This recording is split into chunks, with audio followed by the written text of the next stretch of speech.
Welcome back to It's a Vase Productions. Today I'm doing another George Carlin reaction video because that's what you people keep asking for. What do you mean, you people? I mean you people, my subscribers and other people who are watching the channel, the people in the comments.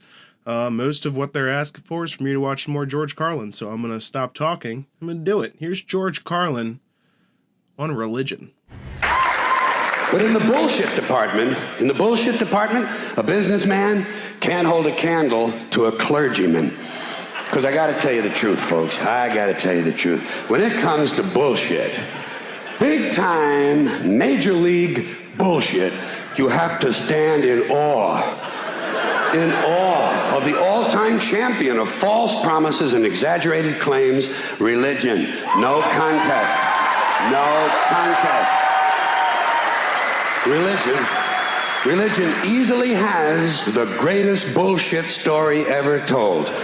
Think about it. Religion has actually convinced people that there's an invisible man living in the sky who watches everything you do every minute of every day. And the invisible man has a special list of 10 things he does not want you to do. And if you do any of these 10 things, he has a special place full of fire and smoke and burning and torture and anguish where he will send you to live and suffer and burn and choke and scream and cry forever and ever till the end of time. But he loves you. He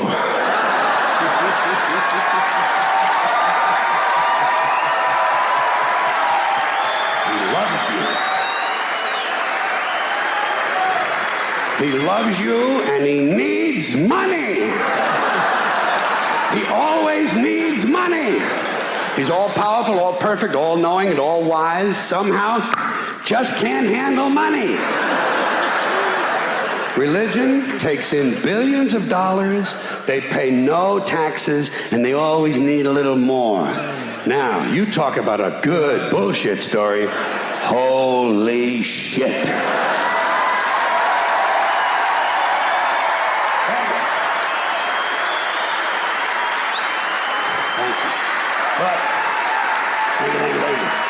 Thank you very much.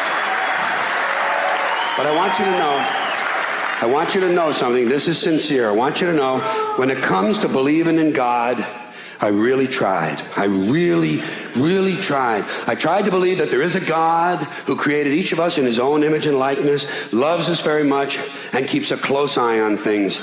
I really tried to believe that, but I gotta tell you, the longer you live, the more you look around, the more you realize something is fucked up. Something is wrong here. War, disease, death, destruction, hunger, filth, poverty, torture, crime, corruption, and the ice capades. Something is definitely wrong. This is not good work. If this is the best God can do, I am not impressed. Results like these do not belong on the resume of a supreme being. This is the kind of shit you'd expect from an office temp with a bad attitude. And just between you and me, in any decently run universe, this guy would have been out on his all-powerful ass a long time ago. And by the way, I say this guy because I firmly believe, looking at these results, that if there is a God, it has to be a man. No woman could or would ever fuck things up like this.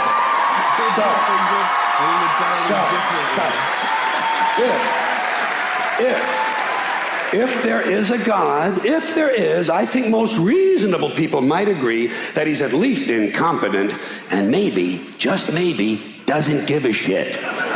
Doesn't give a shit, which I admire in a person and which would explain a lot of these bad results.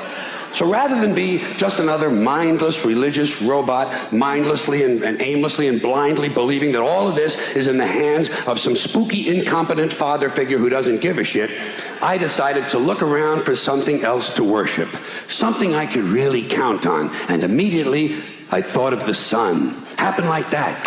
Overnight, I became a sun worshiper. Well, not overnight. You can't see the sun at night. First thing the next morning, I became a sun worshiper. Several reasons. First of all, I can see the sun, okay? Yeah. Unlike some other gods I could mention, I can actually see the sun. I'm big on that. If I can see something, I don't know, kind of helps the credibility along, you know? So every day I can see the sun as it gives me everything I need: heat, light, food, flowers in the park, reflections on the lake, an occasional skin cancer. But hey, at least there are no crucifixions, and we're not setting people on fire simply because they don't agree with us. Sun worship is fairly simple. There's no mystery, no miracles, no pageantry. No one asks for money. There are no songs to learn. And we don't have a special building where we all gather once a week to compare clothing. And the best thing about the sun, it never tells me I'm unworthy. Doesn't tell me I'm a bad person who needs to be saved. Hasn't said an unkind word. Treats me fine. So I worship the sun. But I don't pray to the sun. Know why? I wouldn't presume on our friendship. It's not polite. I've often thought people treat God rather rudely, don't you? Asking trillions and trillions of prayers every day, asking and pleading and begging for favors. Do this, give me that, I need a new car, I want a better job. And most of this praying takes place on Sunday, his day off. It's not nice, and it's no way to treat a friend. But people do pray, and they pray for a lot of different things. You know, your sister needs an operation on her crotch. Your brother was arrested for defecating in a mall. But most of all, you'd really like to fuck that hot little redhead down at the convenience store. You know, the one with the eye patch and the club foot. Huh? Can you pray for that? I think you'd have to. And I say, fine, pray for anything you want. Pray for anything. But what about the divine plan? Remember that? The divine plan. Long time ago, God made a divine plan. Gave it a lot of thought, decided it was a good plan, put it into practice. And for billions and billions of years, the divine plan has been doing just fine. Now you come along and pray for something. Well, suppose the thing you want isn't in God's divine plan. What do you want him to do? Change his plan? Just for you?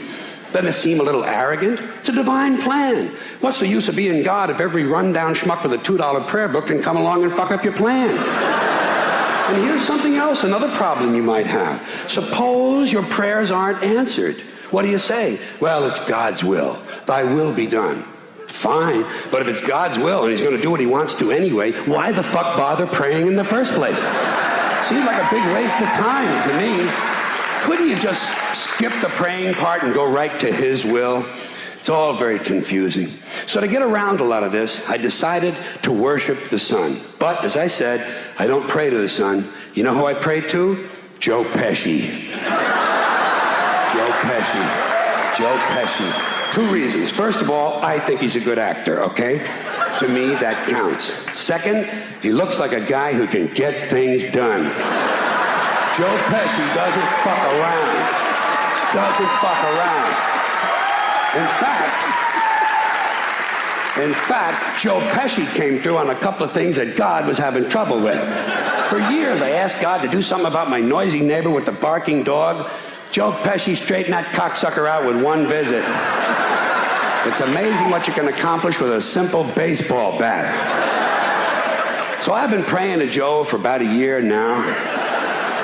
And I noticed something. I noticed that all the prayers I used to offer to God and all the prayers I now offer to Joe Pesci are being answered at about the same 50% rate. Half the time I get what I want, half the time I don't. Same as God, 50-50. Same as the 4-leaf clover and the horseshoe, the wishing well and the rabbit's foot. Same as the mojo man. Same as the voodoo lady who tells you your fortune by squeezing the goat's testicles. It's all the same, 50-50. So just pick your superstition, sit back, make a wish, and enjoy yourself. And for those of you who look to the Bible for moral lessons and literary qualities, I might suggest a couple of other stories for you. You might want to look at The 3 Little Pigs. That's a good one. Has a nice, happy ending. I'm sure you'll like that. Then there's Little Red Riding Hood, although it does have that X-rated part where the big bad wolf actually eats the grandmother, which I didn't care for, by the way. And finally, I've often always drawn a great deal of moral comfort from Humpty Dumpty. The part I like the best, all the king's horses and all the king's men couldn't put Humpty Dumpty back together again. That's because there is no Humpty Dumpty and there is no God. None, not one, no God, never was. In fact, I'm gonna put it this way. If there is a God, may he strike this audience dead. See, nothing happened. Nothing happened. Everybody's okay. All right? Tell you what. I'll raise the stakes. I'll raise the stakes a little bit. If there is a God, may he strike me dead. See? Nothing happened. Oh, wait, got a little cramp in my leg. And my balls hurt. Plus, I'm blind. Oh, now I'm okay again. Must have been Joe Pesci, huh? God bless Joe Pesci. Thank you all very much. Joe bless you. Thank you very much. I appreciate it. Thank you for that wonderful suggestion. George Carlin is a legend. I mean, man, if he could see the stuff we're doing today, he'd A, probably be like, I'm not surprised, and B, he'd have a lot of stuff to yell about. And man, do I love listening to him yell about stuff. Man, he just broke down religion. All religion, too. I mean, he kind of stuck to the basically one God principle, but you could apply what he was saying to any religion, and that's why he threw in the superstition stuff. It's like, it doesn't matter what you believe in, because I said, your belief is not reality. That's a big problem with the world today, is everyone's like, that's my belief, okay? I believe that. And it's like, the world doesn't change based upon what you believe. You could believe the world is a certain way, and it not being that way will not care and will come around and smack you in the face. And when the world smacks you in the face, a lot of the times you freaking die, because it's the world and you're a person. So anyway, that was great. Keep them coming. Tell me what to watch next. I'm just sitting here laughing at the stuff you tell me to watch, so let me know what to watch next.